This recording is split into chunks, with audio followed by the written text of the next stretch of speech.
Good morning, my fellow gearheads. My name is Gary. This is Maximum Motors, and in this episode, we're going to have a chat about Outback in the Midwest and Indiana's most charismatic dude, and I don't mean David Letterman.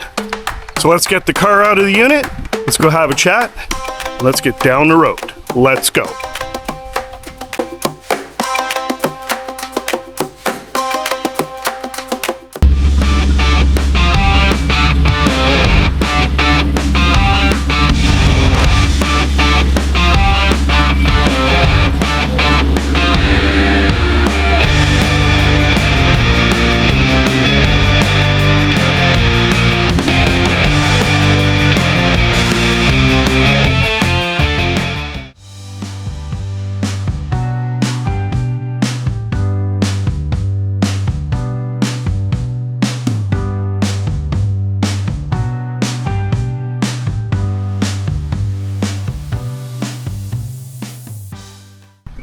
So I'm down here at the Welland Canal, Lock 1. So this is the north end of the canal.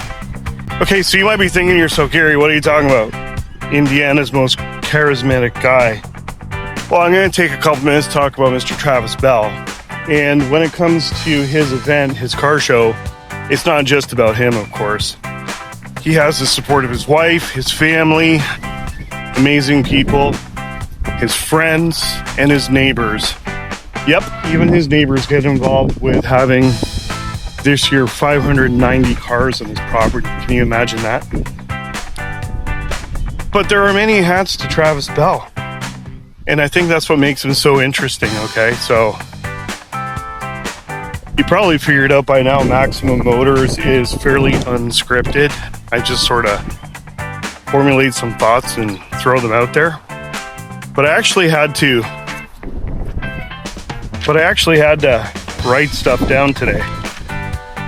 So, fishing around on Travis's social media, come to the conclusion there's like 12 sides to Travis Bell. If you had to summarize the guy. So, I'm not talking about Tracker Travis. I'm not talking about Toyota Travis and his Bozo van. Certainly not talking about County Lockup Travis. That happened a long time ago. Not talking about Transcom Travis.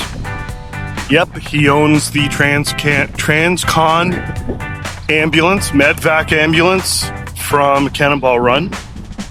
And not talking about Gamer Travis. Yep, he's got a collection of 80s and 90s video game systems. I mean the stand-up ones, like arcade ones. I'm not talking about Testarossa Truck Travis.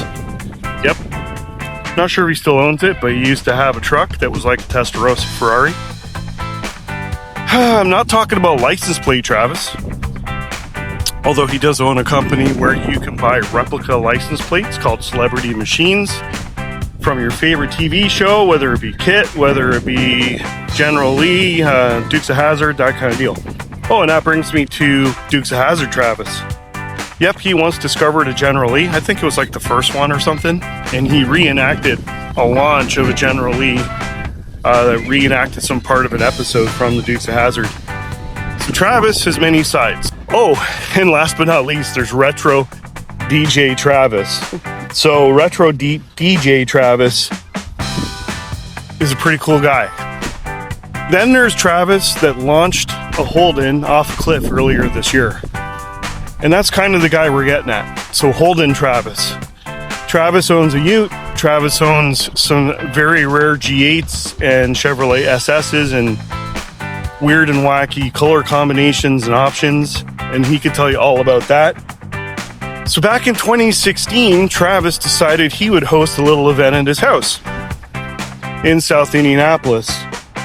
And I think, based on what I've seen, I wasn't there, there were like 20 cars on his lawn in his backyard, and he called it the Midwest Holden Cook-It. So he had, a few guys over. He had like some sort of smoker barbecue deal, and he cooked for everybody. Well, that was the very beginning, and over the years it's kind of took off. So he's had, as of last year, 556 cars in his backyard. Imagine that. All crazy Australian cars. of every iteration you can imagine. Sure, mostly G8s, Chevrolet SSs, and Caprices, but he's also had genuine HSV cars. He's had Malus, he's had Utes, he's had Tourers, he's had R8s, he's had at least one that I know of, a V8 supercar. He's had other types of Holden race cars, drift cars show up, and all in his backyard. So again, he wouldn't be able to do it, and he would be the first one to tell you, without the love and support of his wife, his family, and his neighbors and friends. They all actively get involved. He even has a burnout pit in his backyard. And when guys are over there and they're doing like a little burnout thing, the neighbors whose fence where the burnout pit is right along the fence with his neighbors, okay? They come out with signs, and when a guy does a burnout, they hold up a sign. Oh, that's a 7 out of 10. Oh, that's a 9 out of 10. Could you imagine having neighbors like that? So I guess what I'm getting at is, I don't think this show would actually be possible without the charisma of a guy who draws people to himself, and amazing people at that, like Travis Bell does. I know he wouldn't toot his own horn. Travis is an amazing guy. I first crossed paths with him in 2017, and sure, I live up in Ontario, 9 hours away. We know each other, and we've talked. He always makes time. He is a busy guy. But you don't really need to know a guy, if you know what I mean. So I've talked to plenty of his closest friends over the past couple of years while we've been in attendance at the big show called Outback in the Midwest. And you get to know the character of a man, right? So, you know, I thought it would be best if we just sort of describe Travis first before we talked about the show. But before we do that, I got to head back to the unit. Got a couple of things to do. And then we're going to talk more about Outback in the Midwest.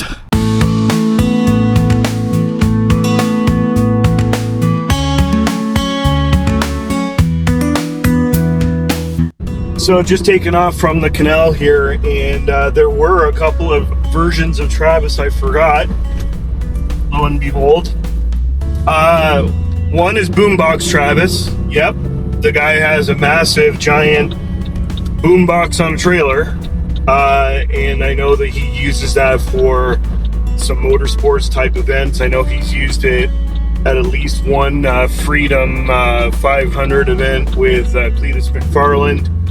And then there's one that some of you guys that even know Travis may not know, but there's Kilted Travis. I found a picture of Travis Bell in a kilt. So there's Kilted Travis too. We're almost at the storage unit, got a couple things to do, and then we'll talk more about Outback in the Midwest. Let's go. Hey, good morning. How are you? Welcome back. It is a few days later, and I am shooting some content along the Niagara River this morning. But I wanted to continue our discussion about Outback in the Midwest. So we're going to go to a place called Fort Erie, to the Peace Arch, right next to the Peace Bridge, with Buffalo, New York, and Fort Erie, Ontario, and continue our chat about North America's biggest Holden show. Let's go.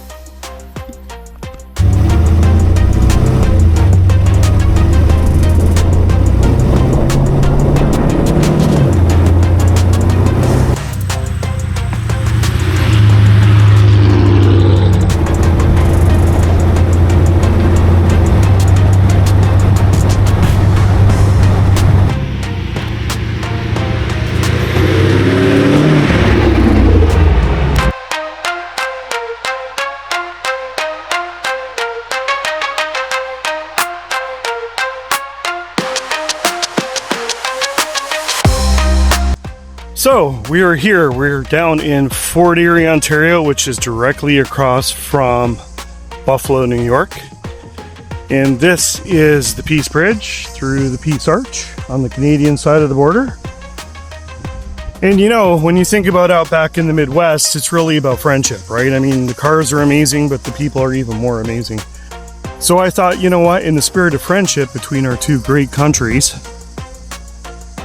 America and Canada, I would come down to the Peace Arch and continue our discussion about Outback in the Midwest.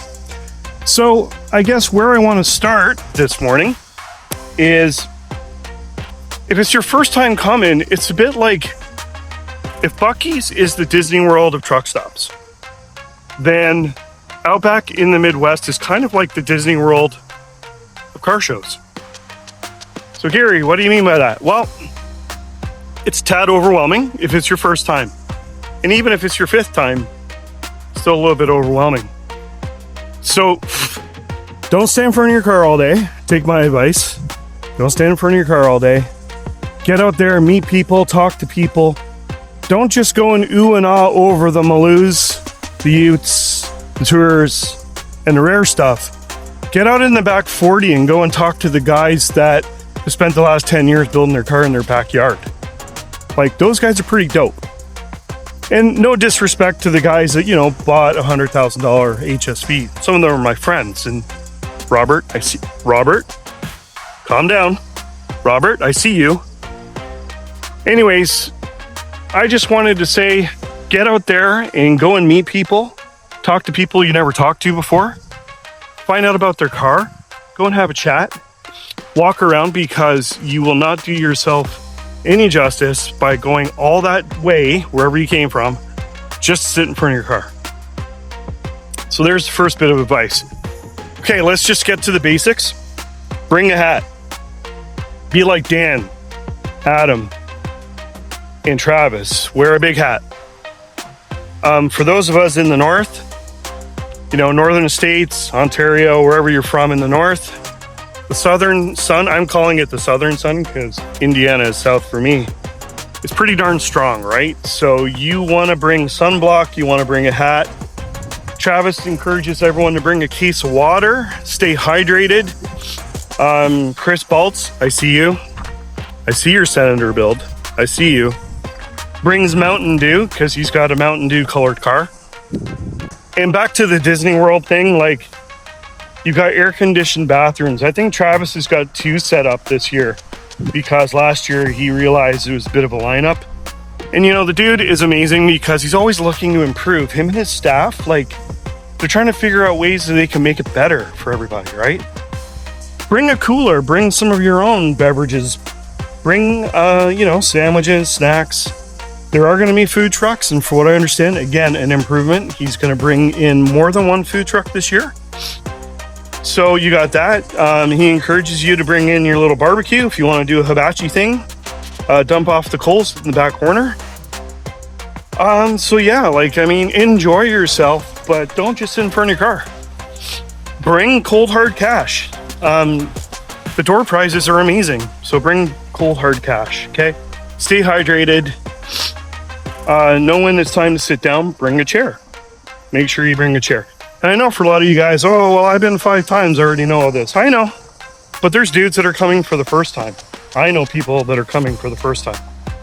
So there's that. Okay, giveaway cars.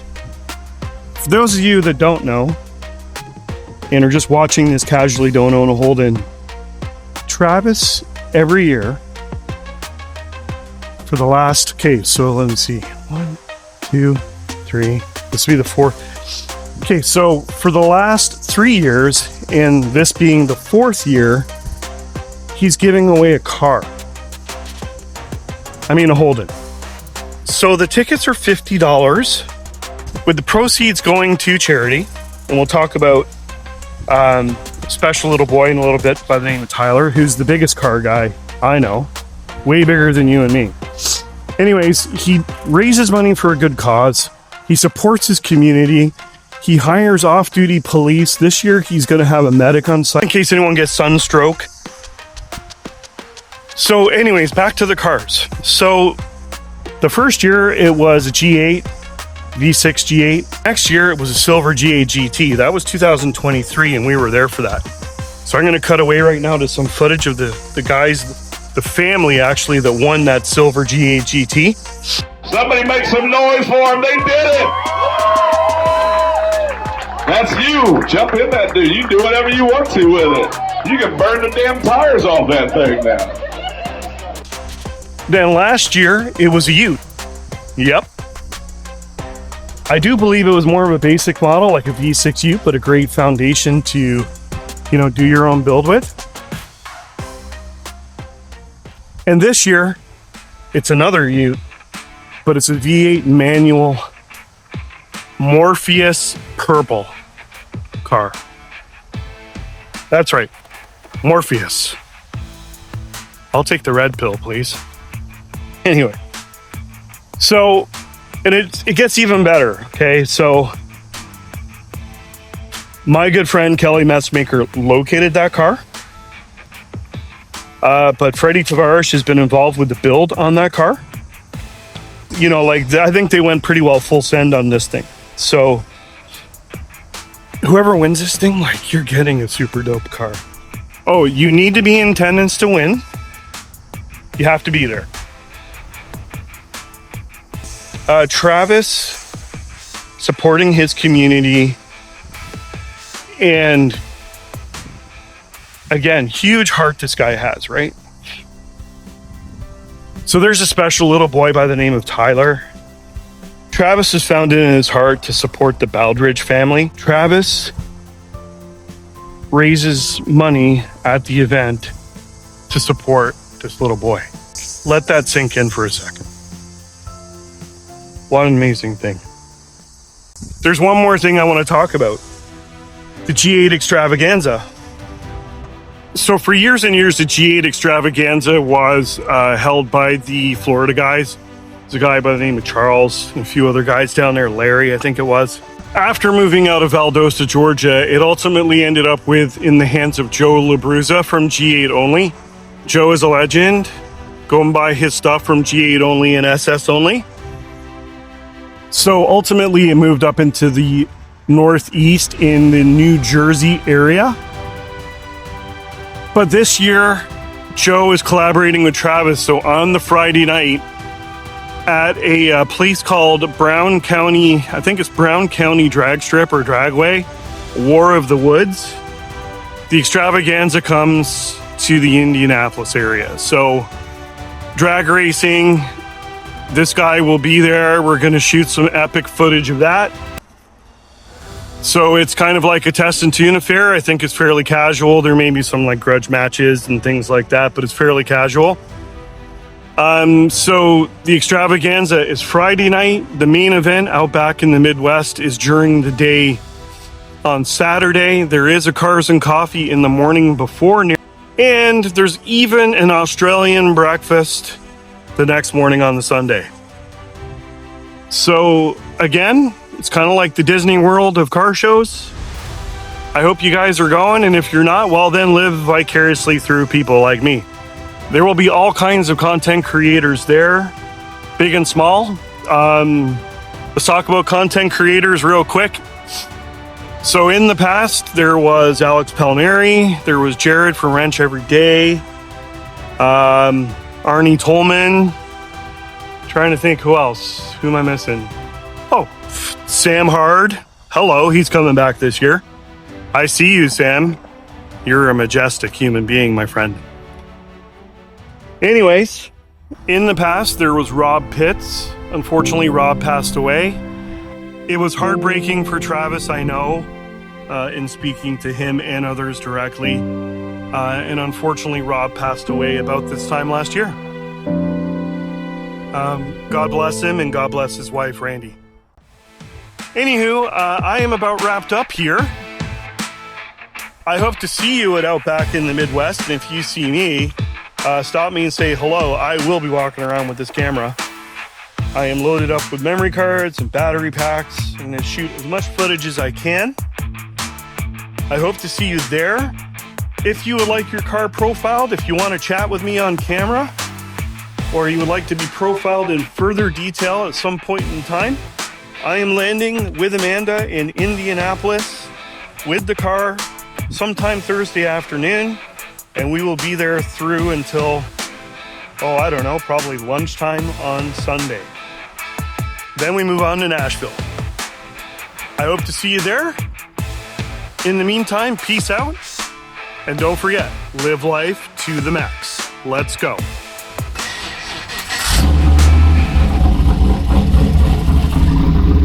Hope you had the best afternoon of your life. Thank you guys so much for coming down.